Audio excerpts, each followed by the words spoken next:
اعوذ باللہ من الشیطان الرجیم بسم اللہ الرحمن الرحیم الحمد للہ رب العالمین والصلاة والسلام علی محمد وعلی آلہ الطیبین الطاہرین المعصومین واللعنۃ الدائمۃ علی اعدائہم اجمعین اما بعد فقد قال اللہ سبحانہ وتعالی فی کتابہ المجید بسم اللہ الرحمن الرحیم شہر رمضان الذی انزل فیہ القرآن ہدی للناس وبینات من الہدی والفرقان۔ محترم ناظرین کرام، ماہ مبارک رمضان کی آج 12ویں تاریخ ہے اور 12ویں پارے کا خلاصہ لے کر آپ کی خدمت میں حاضر ہوئے ہیں۔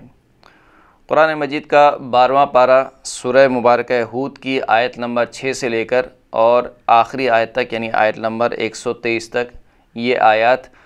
12ویں پارے میں شامل ہیں، اور اس کے علاوہ سورہ مبارکہ یوسف کی ابتدائی 52 آیتیں اس پارے میں شامل ہیں۔ سورہ مبارکہ ہود کے بارے میں کتاب ثواب الاعمال میں امام محمد باقر علیہ السلام سے ایک روایت نقل ہوئی ہے۔ امام فرماتے ہیں کہ من قرأ سورۃ ہود فی کل جمعۃ بعثہ اللہ عز وجل یوم القیامۃ فی زمرۃ النبیین ولم یعرف لہ خطیئتہ عملہا یوم القیامہ۔ فرماتے ہیں کہ جو شخص بھی ہر جمعے کو سورہ مبارکہ ہود کی تلاوت کرے تو خداوند کریم قیامت کے دن اس کو نبیین کے انبیاء کے زمرے میں محشور کرے گا، اور اس دن یعنی قیامت کے دن جو بھی گناہ اس نے انجام دیے ہوں گے وہ اس پر آشکار نہیں کیے جائیں گے۔ اس پارے کی پہلی آیت میں خداوند کریم نے بیان فرمایا کہ روئے زمین پر جتنے بھی جاندار ہیں ان تمام کا رزق اللہ کے اوپر ہے، اللہ ان کی جائے استقرار کو بھی جانتا ہے اور اللہ ان کو سونپنے کی جگہ کو بھی جانتا ہے۔ فرمایا کہ وَمَا مِن دَابَّةٍ فِي الْأَرْضِ إِلَّا عَلَى اللَّهِ رِزْقُهَا وَيَعْلَمُ مُسْتَقَرَّهَا وَمُسْتَوْدَعَهَا كُلٌّ فِي كِتَابٍ مُبِينٍ کہ روئے زمین پر کوئی ایسا جاندار نہیں ہے مگر یہ کہ اللہ کے اوپر اس کا رزق ہے، یعنی رزق کی ذمہ داری اللہ نے لی ہے روئے زمین پر رہنے والے ہر جاندار کے لیے، اور خداوند کریم اس کی جائے استقرار کو بھی پہچانتا ہے، جانتا ہے، اور اس کے سونپنے کی جگہ کو بھی جانتا ہے، اور یہ تمام کا تمام ایک کھلی ہوئی کتاب میں لکھا ہوا ہے۔ اس کے بعد خداوند کریم نے اپنی توحید کا بیان کرتے ہوئے کائنات کی خلقت کا مقصد بیان کیا۔ فرمایا کہ لِيَبْلُوَكُمْ أَيُّكُمْ أَحْسَنُ عَمَلًا، یہ جو ہم نے پوری کائنات 6 دن میں خلق کی ہے، اور یہ جو آسمان کا شامیانہ لگایا ہے، زمین کا فرش بچھایا ہے، سورج اور چاند کو مسخر کیا ہے، یہ تمام کی تمام کائنات اور اس میں رہنے والے انسانوں کو ہم نے کیوں خلق کیا؟ لِيَبْلُوَكُمْ أَيُّكُمْ أَحْسَنُ عَمَلًا، تاکہ خداوند کریم تمہیں آزما سکے کہ تم میں سے کون بہترین عمل انجام دینے والا ہے۔ پھر اس کے بعد خداوند کریم نے اس بات کا تذکرہ کیا کہ کافر دوبارہ اٹھائے جانے کا انکار کرتے ہیں، یعنی مر جانے کے بعد کافروں کا یہ عقیدہ ہے کہ ہم مر گئے، جس طریقے سے جانور مر جاتے ہیں اور مٹی میں دفن ہو جاتے ہیں، مٹی بن جاتے ہیں، اسی طریقے سے انسان بھی مر کھپ جائیں گے، اور اس کے بعد مرنے کے بعد انسانوں کو دوبارہ نہیں اٹھایا جائے گا۔ اور جب رسول خدا صلی اللہ علیہ وآلہ وسلم ان کو یہ ڈراتے ہیں اس بات سے کہ دیکھو مرنے کے بعد تمہیں دوبارہ اٹھایا جائے گا، تو کہتے ہیں کہ اگر دوبارہ اٹھایا جائے گا تو یہ ایک جادو سے زیادہ اور کچھ نہیں ہے، یعنی وہ دوبارہ اٹھائے جانے کو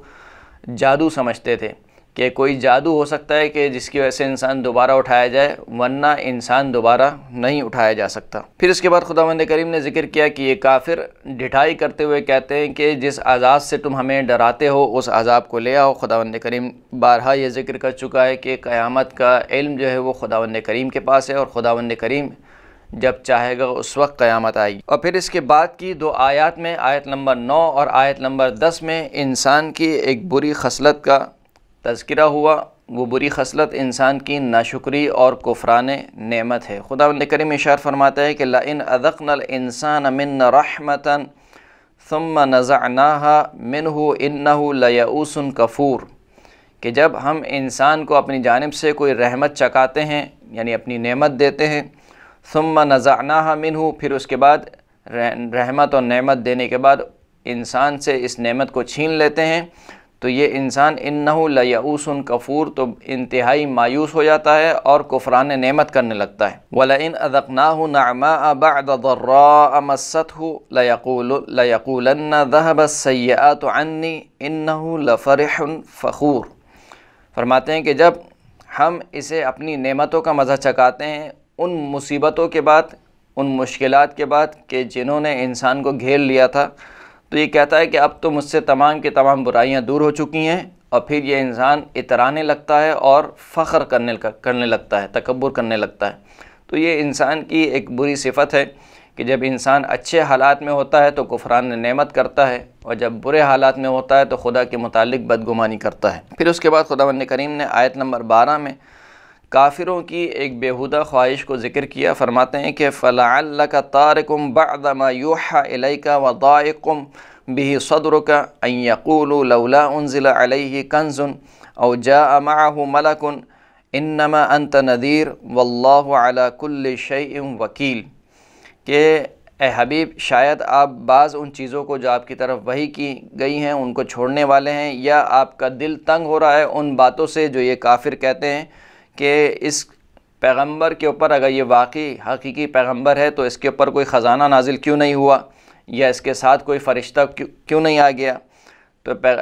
رسول خدا کو کہا گیا کہ اے پیغمبر آپ کہہ دیجئے کہ انما انت نذیر، کہ اے حبیب شاید بعض وہ چیزیں جو آپ کی طرف وحی کی گئیں آپ اس کو چھوڑنے والے ہیں، یا آپ کا دل تنگ ہو رہا ہے ان باتوں سے جو یہ کافر کہتے ہیں کہ اگر یہ واقعی حقیقی پیغمبر ہے تو اس کے اوپر کوئی خزانہ کیوں نازل نہیں ہوا،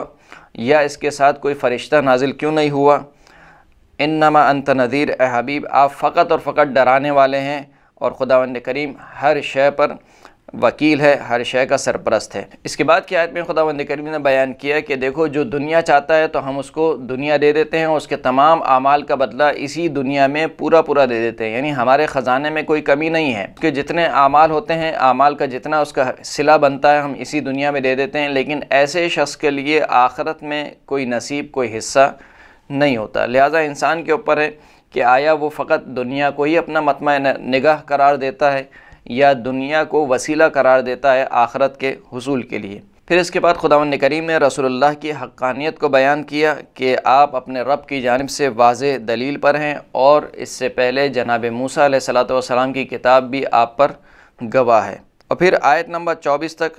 کافروں کی مذمت کی گئی جو پیغمبر کو جھٹلاتے ہیں اور اللہ پر جھوٹ باندھتے ہیں، اور آخرت میں ان کی جزا کا تذکرہ ہوا، اور ان کے مقابلے میں جو مومنین ہیں ان کی جزا کا تذکرہ ہوا۔ آیت نمبر 25 سے لے کر آیت نمبر 49 تک خداوند کریم نے حضرت نوح اور ان کی قوم کا تذکرہ کیا کہ حضرت نوح نے اپنی قوم کو عذاب الہی سے ڈرایا اور ان سے کہا کہ وہ ایک خدا کی پرستش کریں، لیکن وہ ڈٹائی سے کہتے تھے کہ جس عذاب خدا سے تم ہمیں ڈراتے ہو وہ لے آؤ۔ پھر خداوند کریم نے حضرت نوح کو حکم دیا کہ وہ کشتی بنائے۔ جناب نوح کشتی بنانے میں مصروف ہو گئے، تو جب ان کی قوم کشتی بناتے ہوئے جناب نوح کو دیکھتی تھی تو ان کا مذاق اڑاتی تھی، اور پھر جب وہ عذاب آ گیا کہ جس کا وعدہ حضرت نوح نے اپنی قوم سے کیا تھا، یعنی پانی ابلنا شروع ہوا اور طوفان آنا شروع ہوا، تو حضرت نوح نے اپنی کشتی میں کچھ لوگوں کو جو صاحبان ایمان تھے ان کو سوار کیا، اور اپنے بیٹے کو بھی پکارا کہ وہ بھی اس کشتی میں سوار ہو جائے تاکہ نجات حاصل کر لے۔ لیکن حضرت نوح کا بیٹا بجائے اس کے کہ حضرت نوح کی دعوت پر لبیک کیا تھا، اس نے حضرت نوح سے کہا کہ قال سآوی الی جبل یعصمنی من الماء قال لا عاصم اليوم من امر اللہ الا من رحم وحال بینہما الموج فکان من المغرقین، کہ جب حضرت نوح نے اپنے بیٹے کو پکارا تو حضرت نوح کے بیٹے نے کہا کہ میں عنقریب ایک پہاڑ پر پناہ لے لوں گا جو مجھے اس پانی سے بچا لے گا۔ حضرت نوح نے جواب دیا کہ آج کے دن کسی کو نجات حاصل نہیں ہوگی مگر یہ کہ جس پر خداوند کریم رحم کرے۔ اور پھر انہی باتوں کے درمیان خداوند کریم کہتا ہے کہ ان دونوں کے درمیان حضرت نوح اور ان کے بیٹے کے درمیان ایک پانی کی موج حائل ہو گئی، اور حضرت نوح کا بیٹا جو ہے وہ ڈوبنے والوں میں سے ہو گیا۔ حضرت نوح نے اپنی پروردگار سے التجا کی کہ یہ میرا بیٹا ہے، میرے اہل میں سے ہے۔ اس کے جواب میں خداوند کریم نے ارشاد فرمایا قال یا نوح انہ لیس من اہلک انہ عمل غیر صالح فلا تسألنی ما لیس لک بہ علم انی اعظک ان تکون من الجاہلین، کہ اے نوح یہ جو تمہارا بیٹا ہے یہ تمہارے اہل میں سے نہیں ہے، کیونکہ اس کا جو عمل ہے وہ غیر صالح ہے، یعنی اگرچہ کہ نسب کے اعتبار سے یہ تمہارا بیٹا ہے لیکن کیونکہ عمل غیر صالح ہے لہٰذا یہ تمہارے اہل میں سے نہیں ہے۔ پس مجھ سے اس چیز کا سوال نہ کرو جس کا تمہیں علم نہیں ہے، اور میں تمہیں نصیحت کرتا ہوں کہ تم جاہلوں میں سے نہ ہو جانا۔ پھر اس کے بعد کی آیت میں تقریباً آیت نمبر 50 سے لے کر آیت نمبر 60 تک خداوند کریم نے قوم عاد کا تذکرہ کیا کہ جن کی طرف خداوند کریم نے جناب ہود علیہ السلام کو بھیجا۔ جناب ہود نے اپنی قوم سے کہا کہ ایک اللہ کی عبادت کرو، اور دیکھو یہ جو میں تمہیں ایک اللہ کی طرف عبادت کے لیے دعوت دے رہا ہوں، تم یہ نہیں سمجھو کہ میں کوئی نیا دین لایا ہوں اور اس سے میں کوئی پیسہ کمانا چاہتا ہوں۔ میں اس دعوت پر تم سے کوئی اجر، کوئی پیسہ نہیں چاہتا ہوں۔ استغفار کرو، توبہ کرو خداوند کریم کی طرف۔ قوم نے جواب دیا کہ اگر آپ کوئی نشانی لے کر آتے تو ہم آپ کی عبادت کر لیتے، آپ کے پاس کوئی نشانی نہیں ہے، اور دوسرا یہ کہ ہم کیسے اپنے معبودوں کو چھوڑ دیں جب تک آپ کے پاس کوئی نشانی نہ ہو۔ اس کے بعد خداوند کریم نے قوم عاد کا تذکرہ کیا کہ دنیا اور آخرت میں ان کے اوپر لعنت ہوئی اور عذاب الہی نے ان کو اپنی گرفت میں لے لیا۔ اس کے بعد کی آیت میں آیت نمبر 61 سے لے کر آیت نمبر 68 تک قوم سمود کا تذکرہ ہوا کہ جن کی طرف خداوند کریم نے جناب صالح علیہ السلام کو بھیجا۔ حضرت صالح نے قوم سمود کو ایک خدا کی عبادت اور بندگی کی طرف دعوت دی، انہیں استغفار اور توبہ کا حکم دیا، لیکن ان کی قوم نے یہ جواب دیا کہ یہ جو خدا، ہم ان خداؤں کی عبادت نہیں چھوڑ سکتے کہ جن کی ہمارے باپ دادا عبادت کرتے ہوئے آئے تھے۔ پھر کہا کہ اگر تم سچے نبی ہو تو کوئی معجزہ لے کر آؤ۔ معجزہ رونما ہوا، حضرت صالح کی اونٹنی برآمد ہوئی، اور حضرت صالح نے اپنی قوم سے کہا کہ دیکھو اس اونٹنی کو چھوڑ دو، جہاں پر چاہے چرے، جہاں پر چاہے آرام کرے، اگر تم نے اس کو کوئی نقصان پہنچایا تو عذاب الہی تمہیں اپنی گرفت میں لے لے گا۔ پھر انہوں نے حضرت صالح کی اونٹنی کو قتل کر دیا، اور عذاب الہی نے حضرت صالح کی قوم یعنی قوم سمود کو اپنی گرفت میں لے لیا۔ اس کے بعد جناب ابراہیم کا تذکرہ ہوا کہ خداوند کریم نے اپنے کچھ رسولوں کو یعنی اپنے کچھ فرشتوں کو جناب ابراہیم کے پاس بھیجا، اور ان فرشتوں کو دیکھ کر کیونکہ وہ انسانی شکل میں تھے جناب ابراہیم خوفزدہ ہو گئے، تو فرشتوں نے کہا کہ آپ خوفزدہ نہ ہوں، ہم جو ہے وہ جناب لوط کی قوم کی طرف بھیجے گئے ہیں۔ اور پھر ان فرشتوں نے جناب ابراہیم اور ان کی زوجہ کو بشارت دی جناب اسحاق کی۔ جب ان فرشتوں سے جناب ابراہیم کی زوجہ نے یہ بشارت سنی تو ایک مرتبہ بول اٹھی، قالت یا ویلتا الد وانا عجوز وہذا بعلی شیخا ان ھذا لشیء عجیب، کہ اے وائے کیا میں کسی بچے کو جن سکتی ہوں جبکہ میں بوڑھی ہو چکی ہوں، اور یہ جو میرا شوہر یعنی حضرت ابراہیم ہے یہ بھی بوڑھے ہو چکے ہیں، یعنی ہم دونوں بوڑھے ہو چکے ہیں، بھلا بڑھاپے میں کس کو اولاد ہوتی ہے، اور یہ تو بہت ہی عجیب و غریب چیز ہے کہ جس کی تم مجھے نوید سنا رہے ہو۔ فرشتوں نے جواب دیا، قالوا اتعجبینی من امر اللہ رحمۃ اللہ وبرکاتہ علیکم اہل البیت انہ حمید مجید۔ فرشتوں نے کہا کہ کیا آپ اللہ کے امر سے تعجب کرتی ہیں، یعنی کیا آپ اس بات کو بعید شمار کرتی ہیں کہ خداوند کریم قادر نہیں ہے کہ وہ بوڑھا اور بوڑھے شخص کو اولاد دے سکے؟ خداوند کریم ہر چیز پر قادر ہے، بس اللہ کی رحمت اور اس کی برکت ہو آپ اہل بیت پر، اور خداوند کریم صاحب حمد بھی ہے اور صاحب مجد اور شرف بھی ہے۔ اس کے بعد خداوند کریم نے جناب لوط اور ان کی قوم کا تذکرہ کیا کہ جناب لوط کی قوم وہ تھی کہ جو گناہوں میں سے انتہائی پسترین گناہ کی مرتکب ہوئی، یہاں تک کہ جب یہ فرشتے جو پہلے حضرت ابراہیم کے پاس آئے تھے، جب حضرت لوط کے پاس پہنچے تو ان کی قوم دوڑتی ہوئی جناب لوط کے گھر آ گئی اور کہا کہ ہمیں جو ہے وہ ان فرشتوں کو ہمارے حوالے کر دو، کیونکہ انسانی شکل میں تھے۔ اور یہاں پر حضرت لوط نے یعنی ان تعجب کی بات ہے، جناب حضرت لوط نے کہا کہ دیکھو ان فرشتوں کو چھوڑ دو، یعنی ان لڑکوں کو جو مردوں کی شکل میں تھے، ان مردوں کو چھوڑ دو، یہ میری بیٹیاں تمہارے لیے حاضر ہیں، یعنی ان سے نکاح کرو۔ لیکن وہ ڈھٹائی سے کہتے تھے کہ نہیں، ہمیں جو ہے وہ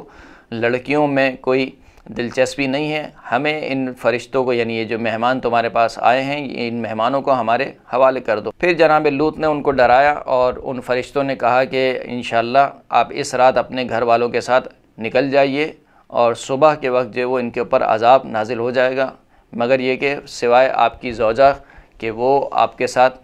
چلنے کو تیار نہیں ہوں گی، اور وہ بھی ان لوگوں میں شمار ہوں گی کہ جن کے اوپر عذاب آئے گا۔ صبح ہوئی اور صبح کے وقت جناب لوط کی قوم پر پتھروں کی بارش ہوئی، اور یوں جناب لوط کی قوم کا اختتام ہوا۔ اس کے بعد خداوند کریم نے جناب شعیب اور ان کی قوم کا تذکرہ کیا آیت نمبر 74 سے لے کر آیت نمبر 95 تک۔ جناب شعیب اپنی قوم سے کہتے تھے کہ ایک خدا کی عبادت کریں، ناپ تول کو پورا کریں، اور لوگوں کے مال کو پورا دیں، یعنی مال میں کمی نہ کریں۔ ان کی قوم جواب میں کہتی تھی کہ ہم اپنے باپ دادا کے دین کو نہیں چھوڑ سکتے، یعنی ان بتوں کی پرستش کو نہیں چھوڑ سکتے کہ جن کے ہماری باپ دادا عبادت کرتے تھے، اور کہتے تھے کہ ہم اپنے مال میں جو چاہیں کریں، یعنی وہی سمجھتے تھے کہ یہ جو مال میری دکان میں رکھا ہوا ہے یہ میرا مال ہے، میں چاہے کم دوں یا زیادہ دوں، اس میں ہماری مرضی ہے۔ تو پھر اس کے جواب میں حضرت شعیب نے کہا کہ دیکھو میں تو صرف تمہاری اصلاح چاہتا ہوں، جہاں تک میرے لیے ممکن ہوگا میں تمہاری اصلاح کروں گا۔ اور پھر عذاب الہی سے ان کو ڈرایا، لیکن وہ ڈرنے والے نہیں تھے، اور پھر ایک دن خداوند کریم کے عذاب نے ان کو اپنی گرفت میں لے لیا، ایک زوردار چیخ یا زوردار آواز نے ان کو اپنی گرفت میں لے لیا، اور وہ سب کے سب اپنے گھروں میں اوندھے پڑے ہوئے مر گئے۔ اس کے بعد خداوند کریم نے جناب موسیٰ اور جناب فرعون کا تذکرہ کیا، جو کہ کئی آیت میں خداوند کریم پہلے بھی بیان کر چکا ہے۔ اس کے بعد کی آیت میں آیت نمبر 100 سے لے کر آیت نمبر 119 تک خداوند کریم نے ذکر فرمایا کہ جو پچھلی قومیں کے قصے ہم تمہیں سنا رہے ہیں، تو یہ اس وجہ سے نہیں ہے کہ نعوذ باللہ قرآن کوئی قصے کہانیوں کی کتاب ہے۔ قرآن کوئی قصے کہانیوں کی کتاب نہیں ہے، یہی وجہ ہے کہ قرآن مجید میں جو قصے بیان ہوئے ہیں پوری قوم کے، پچھلی قوموں کے،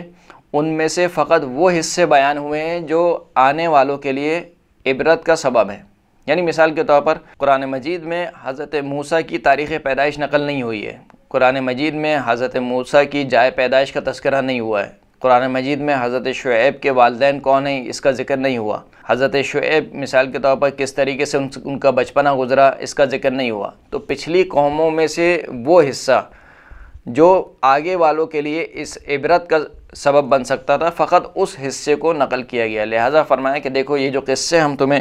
بیان کر رہے ہیں اس وجہ سے نہیں کہ ہم کوئی قصے کہانی تمہیں سنا رہے ہیں اور تمہیں بہلا رہے ہیں، بلکہ یہ ہم اس لیے بیان کر رہے ہیں کہ تاکہ تم ان قصوں سے عبرت لو کہ تم سے پہلے والی قوموں نے حد سے زیادہ تجاوز کیا، خداوند کریم کی باتوں کو نہیں مانا، اس کی حجتوں کو ٹھکرایا، لہٰذا ان کو عذاب نے گھیر لیا۔ اگر تم نے بھی یہی کام کیا تو تمہیں بھی عذاب الہی اپنی گرفت میں لے لے گا۔ اور پھر خداوند کریم نے بیان فرمایا کہ دیکھو جو تم سے پہلے والی قومیں تھیں انہوں نے خود اپنے نفسوں پر ظلم کیا، اللہ نے ان کے اوپر ظلم نہیں کیا، اور جو بستی بھی ظلم کا شکار ہوتی ہے خداوند کریم اسے اپنی عذاب کی گرفت میں لے لیتا ہے۔ پھر اس کے بعد آخر میں، اس سورہ کے آخر میں خداوند کریم نے اپنے حبیب کو تسلی دیتے ہوئے یہ فرمایا کہ دیکھو اے حبیب، جو یہ قصے ہم تمہیں گزشتہ انبیاء کے بیان کر رہے ہیں اس کا مقصد فقط یہ ہے کہ